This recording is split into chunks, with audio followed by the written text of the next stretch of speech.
Hello everyone, how are you all doing? I hope you all are doing good.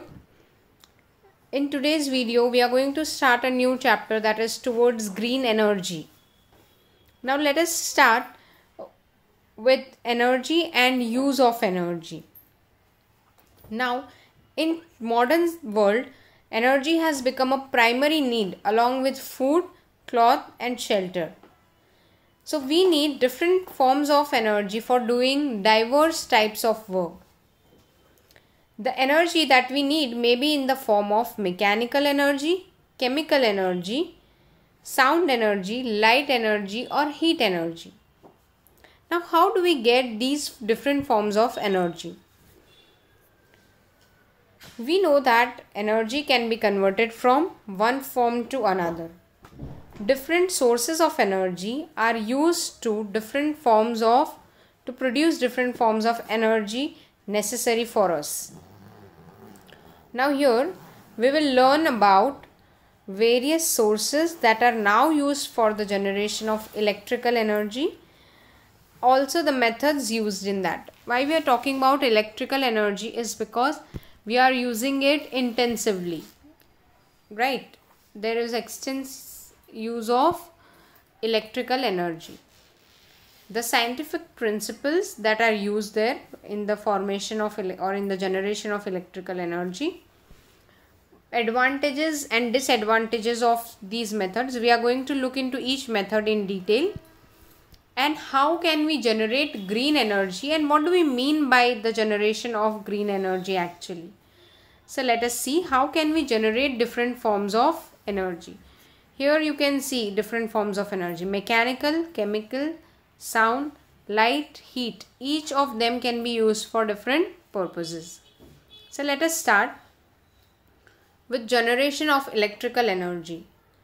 Most of the electric power plants are based on the principle of electromagnetic induction, which was invented by Michael Faraday. What do we mean by electromagnetic induction? According to this principle, whenever magnetic field around a conductor changes, conductor means any metal or any substance which can conduct electricity. So whenever a magnetic field around a conductor changes, a potential difference is generated across the conductor, and that potential difference is nothing but energy. Followed? So the field around a conductor can be changed in two ways. See what I said here. What is the principle saying? Whenever there is magnetic field around a conductor, a potential difference is generated. Correct? So we need to find out how can we change the magnetic field. That is what we are going to see here.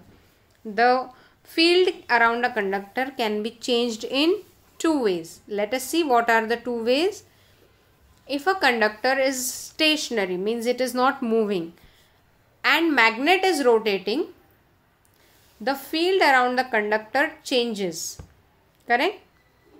What is stationary? Conductor is stationary and magnet is rotating. So the field around the conductor will change.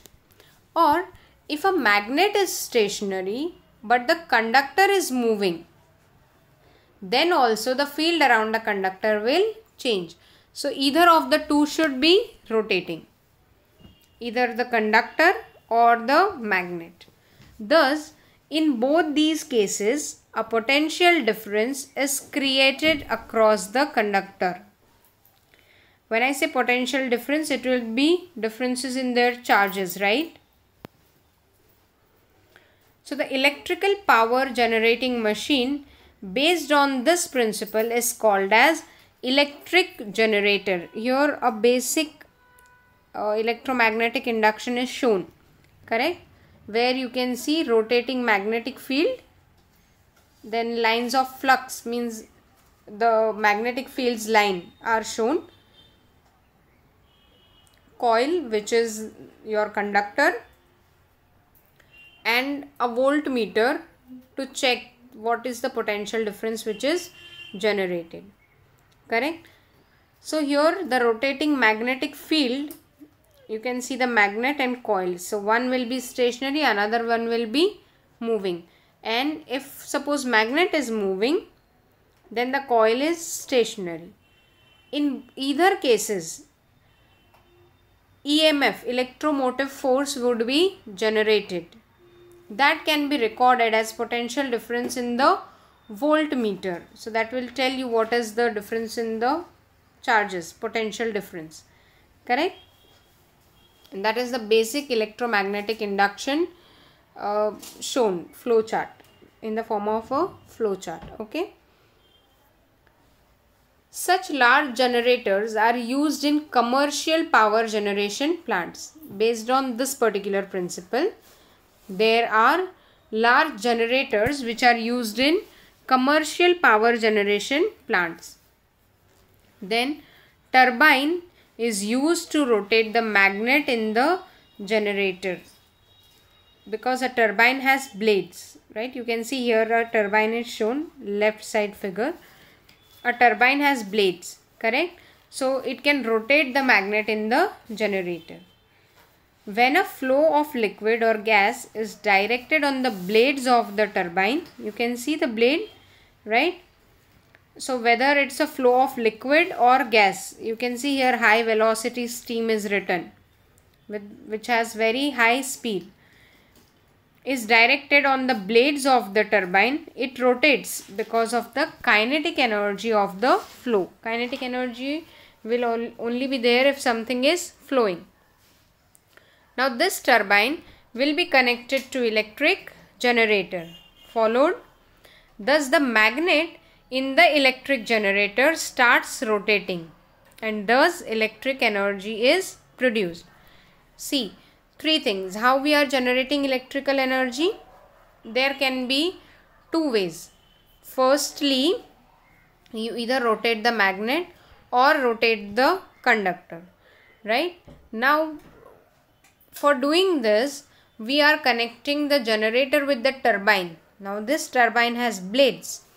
So, we need to move the blades. How we will move the blades? To move the blade, we need to allow a liquid to flow on it with very high velocity, or the gas to flow on it. So once it flows, the turbine will rotate. Along with the turbine, the connected magnet will also rotate. Once it starts rotating, magnetic field around the conductor would change. Once the magnetic field around the conductor changes, electric energy, that is EMF, in the form of EMF, right, which can be recorded in the voltmeter, will be produced. Thus, to generate electricity based on the principle of electromagnetic induction, what we need is a generator, right? What are the components of this generator? We need a magnet, we need a conductor, and a voltmeter, which will record what is the voltage, or how much potential difference is produced across the conductor. To rotate the generator, we need a turbine. Why we need a turbine? So that the generator can rotate, correct? What in the generator will rotate? A magnet or a conductor. And to drive the turbine, we need an energy source.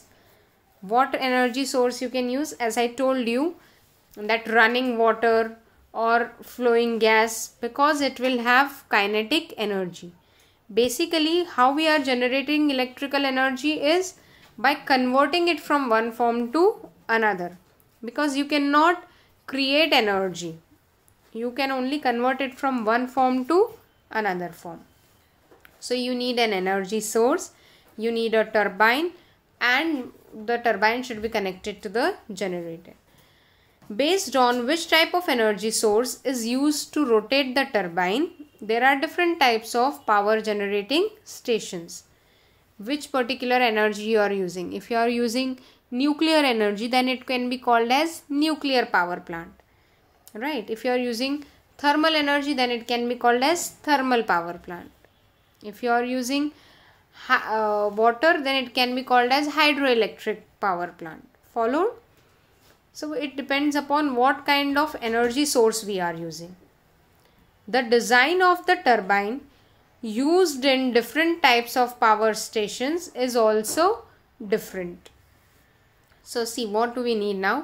Proper energy source to run the turbine, then turbine which is connected to the generator, and thus you can produce electrical energy.